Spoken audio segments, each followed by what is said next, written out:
Imagínate una ciudad entera de personas que nacieron azules completamente. Todas ellas procedían de la misma familia. ¿Sería un castigo por su consanguinidad? Nadie entendía bien lo que estaba pasando. O unas monjas afectadas unas a otras, mordiéndose. Ni las oraciones ni los exorcismos funcionaban. Nada detenía esas posesiones. Y lo peor es que otras monjas en otros conventos empezaron a morderse sin remordimiento. ¿Y si el dolor de dientes se volviera explosivo? Los oídos zumbaban y los dientes quedaban hechos pedazos en el piso. Cualquier persona con dolor de dientes, aunque fuera leve, empezaba a asustarse de verdad porque no sabía si sería la próxima. Eran enfermedades tan extrañas que solo podían llamarse increíbles.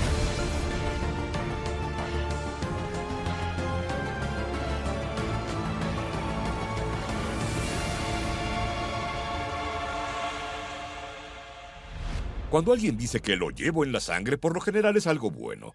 Pero para los habitantes de un pueblo pequeño, la sangre era la causa de una condición verdaderamente extraña que dejaba a todos muy azules. Era 1820 y un hombre llamado Martin Fugate salió de Francia hacia Estados Unidos. Se casó con una mujer llamada Elizabeth y se mudaron a la ciudad de Troublesome Creek en Kentucky. Formaron una familia, tuvieron 7 hijos. 3 de ellos nacieron perfectamente saludables, normales. Los otros 4 eran azules. Y no me estoy refiriendo a un color azul pastel discreto. Nacieron de la cabeza a los pies, azules. Recuerden que era una ciudad muy pequeña a mediados del siglo XIX. Antes de los autos, antes de los ferrocarriles, y había granjeros viviendo en esas vastas extensiones, así que no había muchas opciones por dónde salir con alguien. Tras solo unas pocas generaciones, la mayoría de la gente de Troublesome Creek ahora era azul.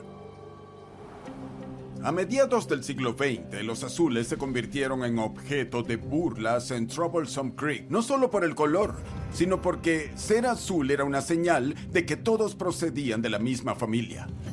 A medida que se difundían las noticias sobre esta peculiar ciudad, los especialistas quedaron perplejos. ¿Cómo se volvieron azules estas personas? ¿Sería una mutación? ¿Sería una maldición divina? Algunos creían que podrían ser extraterrestres. Era muy extraño. En 1962, 2 descendientes de la familia Fugate decidieron que ya bastaba y buscaron ayuda. Acudieron a la Universidad de Kentucky, donde encontraron al Dr. Madison Cawain. Tras una serie de análisis de sangre, el médico obtuvo la increíble respuesta.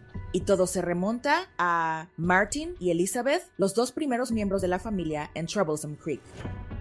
Él creía que Martin y Elizabeth tenían un rasgo genético recesivo muy raro que provocaba una enfermedad conocida como metahemoglobinemia. La metahemoglobinemia es una enfermedad en la que las moléculas de oxígeno se unen con mayor fuerza a la hemoglobina, lo que provoca una decoloración de la piel.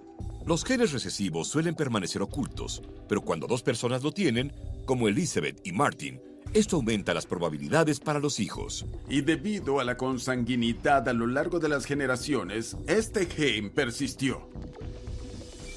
Es una condición muy rara. Menos de 1 de cada millón de personas posee el gen recesivo. Así que en el caso de que 2 personas presenten la misma condición, es prácticamente incalculable. En un giro algo irónico, el Dr. Cawain los trató con un medicamento azul. El médico administró un compuesto conocido como azul de metileno. Este colorante ayuda a los glóbulos rojos a liberar oxígeno a los tejidos de todo el cuerpo, con mayor eficiencia. Sorprendentemente, pocas horas después de tomar el tratamiento, la piel azul de los Fugates se volvió rosa, poniendo fin a un siglo de problemas en Troublesome Creek. Casi al mismo tiempo, la población creció rápidamente. La gente se mudó allí y otros se marcharon. Diversificaron el patrimonio genético de Troublesome Creek. Y hoy en día se puede decir que los Fugates azules ya no son azules. No es fácil ser azul, pero existe otro tipo de trastorno sanguíneo que es realmente horrible. Las historias de vampiros al acecho de sus presas en la calma de la noche se remontan a siglos atrás. Algunos dicen que la leyenda comenzó en Serbia en 1732, después de que un soldado llamado Arnold Paole había matado a 11 personas, tras su muerte. Otros creen que la historia se remonta aún más atrás, a la antigua Mesopotamia. Pero cuando llegamos a Drácula de Bram Stoker, las historias de vampiros ya estaban en pleno apogeo. Esto hizo que la comunidad médica se lo planteara. ¿Estarían las historias de estos demonios sedientos de sangre inspiradas en algo real? En 1871, un fisiólogo alemán escribió el primer artículo en un periódico sobre lo que se convino en llamar porfiria. La porfiria es una enfermedad que básicamente dificulta el transporte de oxígeno a través de las células sanguíneas. Y como casi todo en el cuerpo necesita oxígeno, puede causar problemas en todo. Es un descubrimiento fascinante, pero que solo cobró importancia 100 años después, cuando el doctor David Dolphin profundizó en la investigación. Destacó un tipo muy raro de porfiria, el tipo 1, que se presenta en solo 1 de cada 1 millón de personas. Quienes padecen este tipo de porfiria presentan síntomas que son muy similares a los del vampirismo. Las personas sufren de algunos síntomas muy inusuales, como una sensibilidad extrema a la luz. Cuando salen a la luz del sol, pueden aparecer ampollas. Estas personas sufren retracción de las encías, por lo que sus dientes quedan al descubierto, de manera que pueden parecer colmillos. Otro síntoma es orinar sangre, lo que podría significar que la persona está bebiendo sangre. Ellas tienen una profunda sensibilidad al azufre, el cual es muy tóxico para su organismo. Ahora bien, ¿qué vegetal contiene la mayor cantidad de azufre? Ninguno más que el ajo. Los síntomas son tan similares que hoy en día la porfiria se conoce frecuentemente como la enfermedad del vampiro. Pero los especialistas en folclore se muestran escépticos ante esta conexión con enfermedad sanguínea como una mera coincidencia, alegando que, si no padecen porfiria, podrían ser vampiros legítimos. Tener que evitar la luz solar sería un reto, pero eso palidece en comparación con una enfermedad que da un nuevo significado a la expresión sudar sangre. En 2017, una mujer de 21 años, totalmente en pánico, fue admitida en un hospital de Italia. Su cara y sus manos estaban completamente cubiertas de sangre, como una película de terror. Ella decía que no tenía heridas, pero la sangre era suya. Por más intensa que pareciera la historia, 2 médicos, Roberto Maglie y Marcia Caproni, la examinaron. Y después de concluir el examen, se dieron cuenta de que si no había cortes ni hematomas, pero toda la sangre en el cuerpo de la mujer era suya. Entonces, preguntemos, ¿de dónde venía esa sangre? Los médicos descubrieron que ella no estaba sudando. Estaba sudando sangre. Las historias de personas que sudan sangre se remontan al siglo III a.C. Aristóteles describió a personas que sudaban sangre por los poros. Más tarde, en el siglo XVII, un médico belga escribió sobre un hombre que, al ser condenado a muerte, sudó sangre en un estado frenético y exacerbado. Incluso en la Biblia, en el Evangelio de Lucas, hay una escena que describe a Jesús comenzando a sudar sangre mientras oraba en el jardín de Getsemaní poco antes de la crucifixión. Pero aunque los relatos históricos de personas que sudan sangre puedan haber sido solo un lenguaje figurativo, la mujer en Italia es muy real.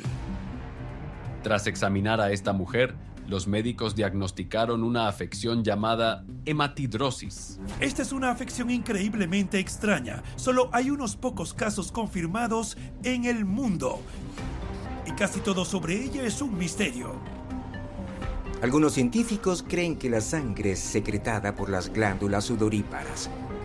Otros creen que es creada por los folículos o poros, pero no lo sabemos con certeza. Lo que realmente es interesante es que esto podría explicar algunos casos de estigmas documentados a lo largo de la historia en los que las personas presentaron espontáneamente las heridas que Cristo recibió en la cruz. Algunos sugieren que se trata de una maldición, pero hasta que tengamos una explicación médica definitiva, no hay nada que podamos descartar.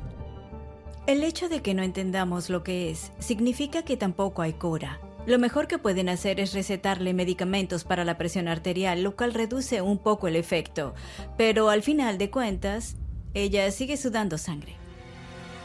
Muchas de las enfermedades más extrañas surgen de repente, como erupciones cutáneas o alergias que parecen manifestarse sin motivo aparente. Generalmente son causadas por alguna toxina externa que el cuerpo reconoce como una amenaza. Pero para una mujer, el propio cuerpo era su toxina. La noche del 19 de febrero de 1994, una mujer de 31 años llamada Gloria Ramírez fue trasladada de urgencia a un hospital de California. Se quejaba de falta de aire y palpitaciones. La llevaron de urgencia a emergencias y el equipo utilizó el desfibrilador para estabilizar su ritmo cardíaco. Le quitaron la camiseta y al examinarla se dieron cuenta de que estaba cubierta por una capa aceitosa y sintieron un olor horrible que salía de su boca. No a ajo, sino a ajo putrefacto. Mientras una enfermera empezaba a tomar una muestra de sangre, notó partículas de color marrón amarillento flotando en la jeringa. Pero entonces sintió un fuerte olor a amoníaco y en ese momento se desmayó. Entonces otra enfermera sufrió unas náuseas intensas y también se desmayó. Más personas se desmayaron. Finalmente solo quedó un equipo mínimo atendiendo a Ramírez mientras se evacuaba toda la sala del hospital. 45 minutos después de llegar al hospital, Gloria Ramírez falleció. El médico registró como causa la insuficiencia renal, pero claramente esa no fue toda la historia. Todo el equipo estaba aterrorizado. 23 personas que habían estado en contacto con la paciente se enfermaron. 5 de ellas fueron hospitalizadas. Una de ellas fue a la UCI. Todo se tornó extraño. Un equipo especializado llegó con trajes de protección para manejar el cadáver. Buscaron materiales peligrosos, buscaron riesgos biológicos y no encontraron nada. Entonces, por precaución, pusieron el cadáver en un ataúd de aluminio y lo transfirieron al Instituto Forense. ¿Qué sucedió exactamente esa noche? ¿Y cómo la mujer se volvió tóxica? 6 meses antes le habían diagnosticado cáncer de cuello uterino en fase terminal. Entonces, sí, eso podría explicar la insuficiencia renal, pero todas las enfermeras desmayándose a su alrededor, el olor a amoníaco, el ajo podrido, nada de eso tenía sentido. Le hicieron 3 autopsias y después de varios meses cerraron el caso como una simple insuficiencia renal y cardíaca causada por el cáncer. Y el Instituto de Medicina Forense atribuyó los desmayos al exceso de trabajo. Se llamó a un laboratorio federal para que reexaminara el caso. Lo que presentaron a la oficina del forense unos meses después es increíble. Creían que el cuerpo de Ramírez estaba cubierto, de la cabeza a los pies, con DMSO. El DMSO se utilizaba en muchos productos, generalmente cremas, cuya aplicación en el cuerpo servía para curar cualquier cosa. Esa era la idea. Y algunas personas creían que era posible curar incluso el cáncer. Sin embargo, a finales de los 70, el DMSO se consideró tóxico. Y en los 90 solo se podía encontrar en su forma superconcentrada, un desengrasante que se vendía como material de construcción. En grandes cantidades y concentraciones, el DMSO puede pasar a la sangre y volverse tóxico. Y cuando se expone a la electricidad, como en el caso de un desfibrilador, puede generar un gas venenoso. Entonces, caso cerrado, ¿verdad?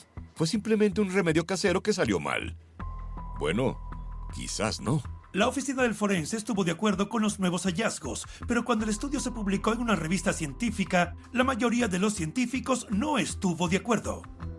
Afirmaban que no existe una cantidad de DMSO que se pueda aplicar en el cuerpo capaz de generar ese tipo de reacción tóxica en una sala llena de gente.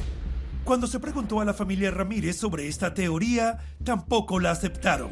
Insistieron en que ella no se habría untado con desengrasante tóxico y sin duda lo hubieran notado cuando la llevaron al hospital.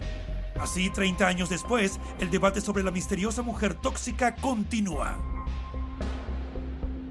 A veces, no es la enfermedad en sí lo que resulta extraño, sino lo que la causa, como descubrieron en una mujer en California. Tessa Hanson Smith fue una niña normal casi toda su vida. Creció haciendo gimnasia, nadando, hacía cosas que todos los niños normales hacen. Pero en 2006, a los 8 años, empezó a sufrir de urticaria y erupciones cutáneas muy dolorosas. Su cuero cabelludo sangraba cuando salía del baño. Los padres sospecharon de una alergia, así que hicieron lo que haría cualquiera. Cambiaron el champú, cambiaron el jabón, la pasta de dientes, el desodorante. Cambiaron cualquier tipo de producto químico que entrara en contacto con el cuerpo, pero sin éxito. Los síntomas persistieron. Cuando llegó a la adolescencia, El problema solo empeoró. Incluso tenía dificultad para retener el agua después de beberla. Su madre, siendo la médica de la familia, tomó las riendas. Necesitaba descubrir cuál era el problema de su hija. Después de realizar varias pruebas, llegó a una conclusión sorprendente. Su hija era alérgica al agua. Parece una locura, pero resulta que esta es una condición real conocida como urticaria acuagénica. Es una afección extremadamente rara. Solo hay alrededor de 100 casos en todo el mundo en los que la persona es alérgica al agua. Y no hay cura conocida. La única manera de evitar estos síntomas dolorosos es mantenerse alejado del agua. Sufrir de urticaria acuagénica significa que no puedes llorar, no puedes sudar, no puedes nadar, no puedes mojarte. Cualquier contacto con el agua te provocará erupciones cutáneas dolorosas y urticaria intensa. Hasta las cosas más básicas se convierten en un reto. Para mantenerse limpia, Tessa necesita darse baños rápidos y secarse inmediatamente antes de que aparezca cualquier síntoma. Para mantenerse hidratada, solo puede beber leche desnatada, ya que las grasas, los lípidos y las proteínas que contiene no son solubles en agua. Así que logra hidratarse sin entrar directamente en contacto físico con el agua. Es tan raro que los médicos casi no saben nada al respecto. El primer caso descrito de urticaria acuagénica fue en 1964, cuando una mexicana de 53 años informó que cada vez que lavaba los platos le salía una erupción en las manos. Esto llevó a algunos profesionales a pensar que el agua en sí misma podría no ser la causa. Hay teorías de que puede que no sea una alergia al agua, sino algo presente en ella como un producto químico. También hay teorías de que algo en el agua reacciona solo después de disolverse en el cuerpo, pero hasta ahora es solo especulación. Cuando solo hay 100 casos documentados en un planeta con 9.000 millones de personas, no habrá mucha investigación sobre esta enfermedad, así que quizás nunca lo sepamos con certeza. Increíblemente, Tessa logró sobrevivir en un mundo sin agua. Un hecho que sigue intrigando a los médicos. En promedio, una persona pasa un tercio de su vida durmiendo. Para la mayoría, eso es bueno, un sueño tranquilo para recargar la energía. Pero para una niña británica del siglo XIX, ni siquiera 8 horas de sueño parecían ser suficientes. Una niña de 11 años llamada Ellen Sadler vivía con una familia numerosa en la pequeña ciudad de Turville, en las afueras de Londres. Y como muchas familias, eran muy pobres. Así que la pequeña Ellen fue enviada a trabajar para ayudar a la familia. Al principio, todo parecía normal. Pero el jefe empezó a notar que estaba un poco somnolienta en el trabajo. Después de 4 meses, se volvió muy letárgica. Él la despidió y la mandó a casa. Llegó a casa y ahora parecía aún más cansada. Entonces se fue a la cama y se quedó dormida de inmediato. La pequeña Helen Sadler durmió y durmió. Después de todo un día, no se despertó. Y su mamá empezó a preocuparse. La mamá de Ellen intentó de todo para que se despertara. Salpicaduras de agua, picaduras con alfileres. Nada funcionaba. El médico local, Henry Heyman, la examinó pero quedó totalmente perplejo. Según los periódicos locales, Ellen seguía durmiendo. Durmió durante días, semanas, durmió durante meses y meses y meses, y pasó un año entero. Por supuesto, la noticia se convirtió en un gran espectáculo. Gente de todo el mundo vino a ver a la niña durmiente de Turville. Esta pequeña niña se convirtió en una atracción turística y no solo eran curiosos, médicos fueron a visitarle e incluso ellos quedaron perplejos. Habían pasado casi 2 años y ella aún no se había despertado. Entonces un reportero del Daily Telegraph de Londres fue a visitarla para ver si era real. Después de verla en persona, regresó a Londres y escribió que estaba totalmente asombrado con la niña durmiente. Muchos intentaron ayudar, incluso el príncipe de Gales, quien más tarde se convertiría en el rey Eduardo. Puede parecer extraño, pero de hecho existía una creencia en el poder de la realeza para curar enfermedades. Pero ni siquiera una visita real despertó a la bella durmiente. Recuerden, esa familia era muy pobre. Entonces, cuando los visitantes comenzaron a ofrecer donaciones, ellos las aceptaron. El problema, claro está, es que se inició una especulación de que todo eso era una farsa. El gobierno llegó a enviar investigadores, pero no se encontró nada. No hubo ninguna acusación, y Ellen seguía durmiendo. En 1880, Helen llevaba 9 años dormida. Y entonces, en una fresca mañana de septiembre, se despertó. Tenía 11 años cuando se quedó dormida, y ahora era una joven de 21 años que no recordaba nada. En noviembre estaba casi totalmente recuperada, pero salvo por un detalle. No despertó como una joven de 21 años. Despertó como una niña de 11 años. Según la familia, le tomó varios años adaptarse al nuevo mundo que la rodeaba, pero poco a poco se recuperó. Consiguió un empleo y en 1886 se casó y tuvo 6 hijos. Según los registros, vivió al menos hasta los 50 años como si nada hubiera pasado. Dormir durante 9 años es una pesadilla, pero al menos es una pesadilla de la que finalmente despertó. No se puede decir lo mismo de un grupo de hombres laosianos. Era 1981 y un hombre de 47 años llamado John Leng Tao dormía junto a su esposa Sean Yu. Él era un refugiado laosiano que se había mudado recientemente de Tailandia a los Estados Unidos. Vivían en Portland, reconstruyendo su nueva vida con sus hijos. John Leng comenzó a retorcerse y el ruido fue tan alto e intenso que despertó a su esposa. Ella lo miró y se dio cuenta de que estaba teniendo otra de sus pesadillas. Entonces intentó despertarlo, pero nada lo despertó. Entonces se sentó, dio un último suspiro y cayó de nuevo en la cama. Su esposa lo sacudió, pero fue en vano. John Leng Tao estaba muerto. Los médicos investigaron su muerte. Parecía haber sufrido un paro cardíaco. El corazón dejó de latir mientras dormía. Pero aparte de eso, no encontraron nada malo en él. No sabían qué lo había causado.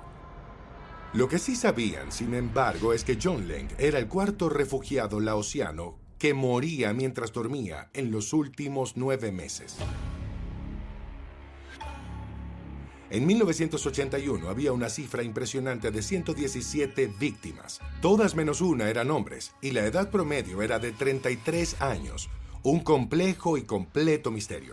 Fue tan extraño que el Centro para el Control y la Prevención de Enfermedades investigó el asunto. Y a finales de 1981, relacionaron todos los casos con un fenómeno conocido como síndrome de muerte súbita nocturna inexplicable. Es un término aterrador que significa muerte por pesadilla. Y estas muertes siguen siendo un completo misterio. Debemos recordar que esta fue una clasificación de estas muertes, no es la causa en sí misma. Es por eso que se clasifican como síndrome de muerte súbita nocturna inexplicable. Pero ¿por qué esta misteriosa muerte por pesadillas afectaría solo a un grupo de personas, a una etnia de una nación? Las familias de las víctimas creen saber quién o qué está detrás de esto. Un espíritu nocturno maléfico conocido como Dap Suom. Antes de que estas familias llegaran, su país de origen, Laos, fue devastado por una guerra civil durante toda la década de 1970. ¿Y qué significa esto? Significa que la gente no tenía tiempo para hacer sus oraciones habituales. El pueblo Hmong cree que cuando no pueden orar, no tienen protección contra Da Cho, que se les aproximaría en medio de la noche y les apretaría el pecho hasta matarlos. Los Hmong no son la única cultura que cree en algo así. La palabra nightmare, pesadilla en inglés, deriva del alemán y del holandés. La palabra mer se refiere a un espíritu maléfico que, según la creencia, se sienta en el pecho de la persona y la asfixia hasta la muerte. Y si te pareció que esto se parece mucho al argumento de Pesadilla en la calle del infierno, es porque esta historia lo inspiró. Personalmente prefiero los fantasmas que se pueden cazar. La religión tiene una larga historia de enfermedades extrañas, posesiones y estigmas. Pero quizá el caso más bizarro ocurrió en el siglo XV, cuando un grupo de monjas católicas fue afectado por una maldición misteriosa que las transformó en algo salido de una película de zombies. La vida en un convento del siglo XV no era lo que yo llamaría agradable. Era un ambiente aislado, y ellas pasaban el tiempo orando y trabajando. El padre frecuentemente las ponía a realizar trabajos manuales, lo que resultaba en un agotamiento total. Si ellas se quejaban, les decían que les esperaba una vida entera de fuego y azufre y castigo por su pretensión. Pero según un médico llamado Jerome Cardan en un convento de Sajonia, una de las monjas se volvió loca. Simplemente empezó de manera incontrolable a morder a otras monjas. Y antes de que el padre pudiera intervenir, las otras monjas también empezaron a morderse unas a otras. Y en un parpadear, se convirtió en una verdadera carnicería. Los padres temían lo peor. Una posesión demoníaca se estaba extendiendo. Y entonces comenzaron a realizar exorcismos. Pero eso solo empeoró las cosas. En pocos días, casi todas las monjas del convento se habían contagiado con esa enfermedad demoníaca. Y lo peor es que los padres se preocuparon de que esa epidemia pudiera extenderse más allá de los muros del convento en Sajonia. En pocas semanas, los padres de Sajonia descubrieron que las monjas, desde Ámsterdam hasta Roma, habían adquirido el mismo mal hábito. Los padres empezaron a pensar: esto no puede ser solo una posesión demoníaca. Debe ser el mismo diablo viniendo a poseer toda Europa. Los padres empezaron a desesperarse. Las oraciones y los exorcismos no funcionaban. Nada detenía esas posesiones. Hora de pasar al plan B. Azotar a las monjas a la antigua usanza y sumergirles la cabeza en agua helada. Y funcionó. Las enfermedades cesaron de repente. Y la maldición de las monjas mordedoras terminó.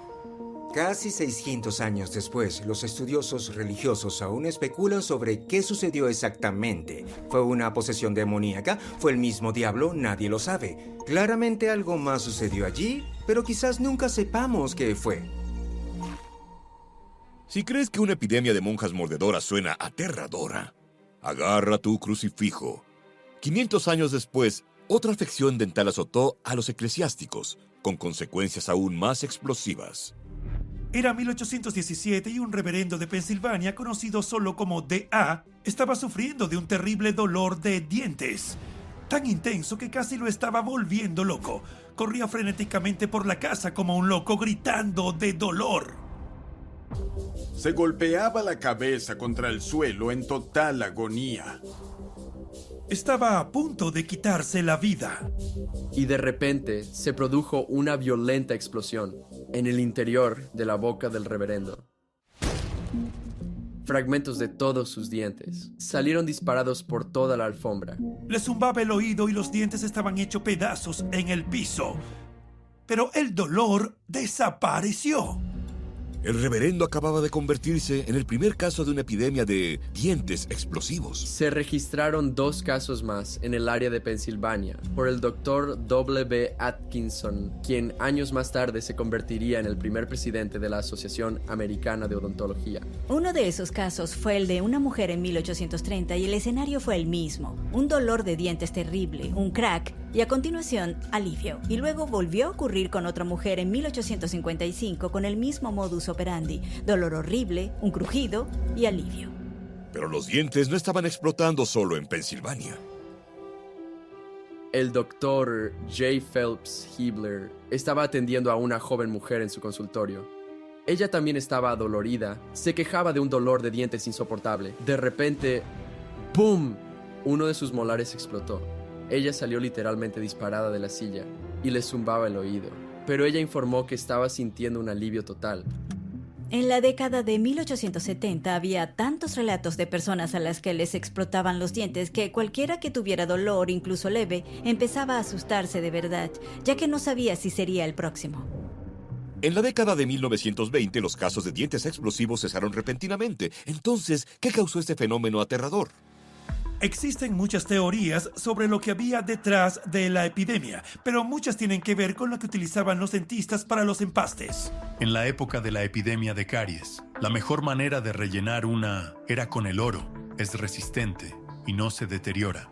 Pero también era muy caro. Entonces, si no podías pagarlo, ¿cuál era la opción? Pues muchos dentistas empezaron a mezclar sus propios empastes.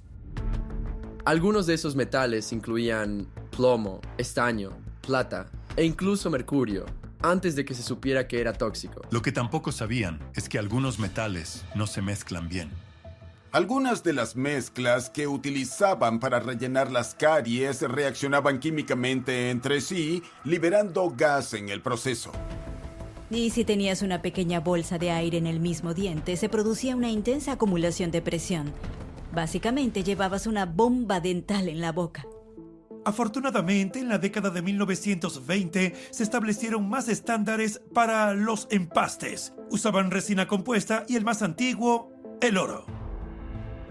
Podemos estar de acuerdo en que esto hace que esa pesadilla de que se te caigan los dientes parezca más tranquila. Cuando ocurren enfermedades misteriosas, siempre hay una búsqueda desesperada de la causa. Pero ¿y si la causa fuera tan simple como ver televisión?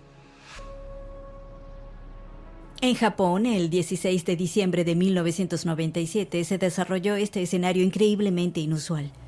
De repente, en todo el país, los niños fueron llevados rápidamente a los hospitales. Tenían convulsiones, dolores de cabeza, mareos y náuseas. Y esto estaba ocurriendo en gran número. Inicialmente se registraron 600 casos. La gente pensó que podría ser algo en el agua o algún patógeno viral que se propagaba por el aire. Las causas aún no estaban claras.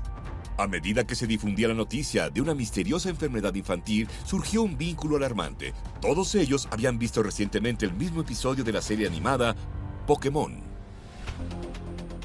Pokémon era un juego de cartas que se adaptó para la televisión en 1997 y la serie animada se convirtió en un fenómeno de la cultura pop. Todo el mundo en Japón estaba viendo Pokémon. Había alrededor de 127 millones de personas viviendo en Japón. 4.6 millones de personas veían Pokémon todas las noches. No solo los niños, también los adultos. Pero la noche del 16 de diciembre, Pokémon provocó un pánico generalizado en todo el país. Los padres estaban aterrorizados. Existía un miedo real y genuino de ver que Pokémon podría ser peligroso. Se está llevando a cabo una investigación en Japón para determinar por qué más de 600 niños sufrieron convulsiones. Al día siguiente, TV Tokyo suspendió la serie, pero no antes de que 12.000 niños fueran hospitalizados. A medida que el impacto se convirtió rápidamente en noticia mundial, los padres se preguntaban por qué este adorable personaje estaba causando convulsiones violentas en los niños. El episodio en cuestión hacía un uso excesivo de efectos de luz estroboscópica. Estas luces estroboscópicas pueden activar una condición llamada epilepsia fotosensible. La epilepsia fotosensible es una afección neurológica desencadenada por luces parpadeantes, patrones estroboscópicos, que pueden provocar mareos, náuseas y vómitos, a veces convulsiones muy violentas.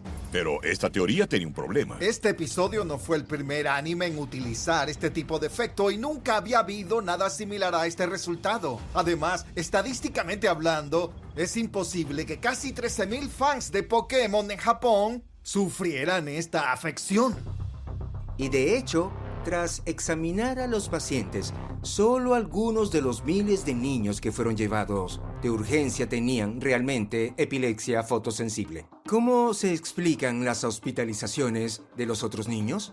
Muchos psicólogos terminaron coincidiendo en un escenario más probable: histeria colectiva infantil. Una vez que la histeria disminuyó, casi todos los niños se recuperaron por completo. 4 meses después, TV Tokyo permitió que Pokémon volviera al aire. Esto se convirtió rápidamente en, cuando analizas todos los factores, un ejemplo increíble e importante de persuasión social absoluta, donde la gente descubrió una historia y de cierta manera se convirtió en parte de ella. Claro, la histeria colectiva puede extenderse, pero dicen que nada es más contagioso que la risa. El 30 de enero de 1962, el internado para adolescentes de la misión Kashasha en Tanganyika, actual Tanzania, vivía un día normal hasta que 3 chicas empezaron a reírse en clase. No tiene nada de raro que las adolescentes se rían en la escuela. Pero ese día, sin duda marcó el comienzo de algo diferente. La risa de las chicas era incontrolable y empezó a contagiarse. En pocos minutos, 95 de las 159 alumnas se estaban riendo incontrolablemente. Para algunas, la risa cesó en pocas horas, pero para otras, continuó durante días. Se fueron a casa. aún riéndose. Volvieron a la escuela, aún riéndose. Algunas chicas se rieron durante 2 semanas seguidas, pero incluso después de detenerse volvían a reírse. Lloraban, tenían dificultad para respirar y algunas desarrollaron erupciones cutáneas. En ese momento los padres empezaron a desconfiar. ¿Habrá habido alguna fuga de gas? ¿Habrá algo en el agua? Pero luego se dieron cuenta de que a las maestras no les pasaban esas cosas, solo a las niñas, a las alumnas. Esta misteriosa epidemia continuó durante 1 año y medio y terminó afectando a más de 1,000 niñas y cerrando 14 escuelas.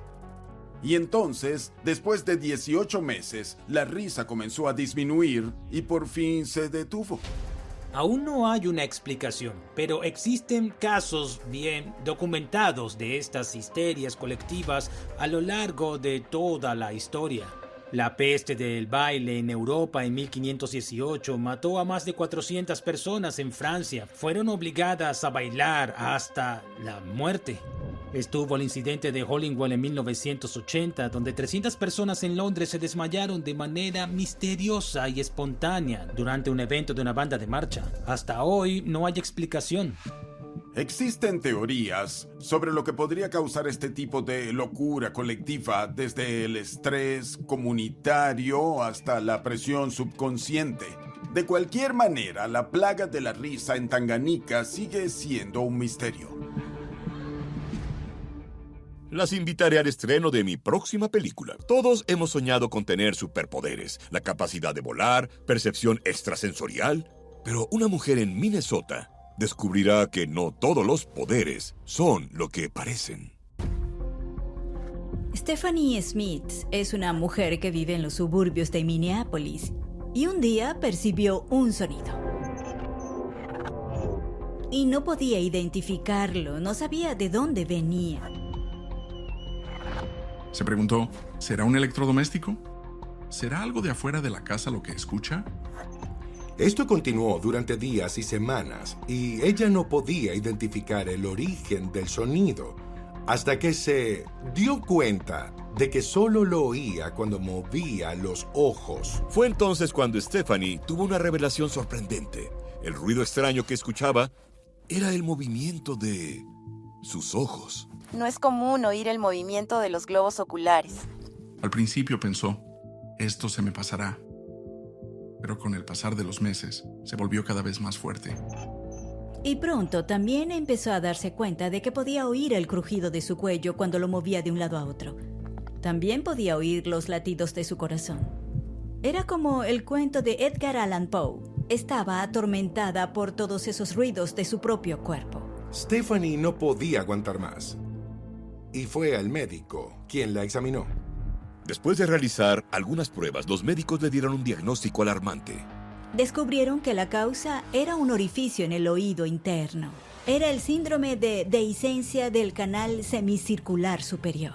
La función del oído interno es escuchar los sonidos del ambiente, no los sonidos internos. Cuando hay un orificio, se crea un paso para todos. Los sonidos cotidianos producidos por el cuerpo humano. Y esto afecta solo al 1% de la población, lo que puede parecer mucha gente, pero la mayoría de las personas no presentan este problema con esa intensidad. En el caso de Stephanie, la ubicación del orificio es lo que intensificaba el sonido a un nivel ensordecedor. Imagínate por un momento lo frustrante que sería que te molestara el ruido de tus propios ojos. Al moverse, piensa en cuántas veces mueves los ojos durante el día, todos los días.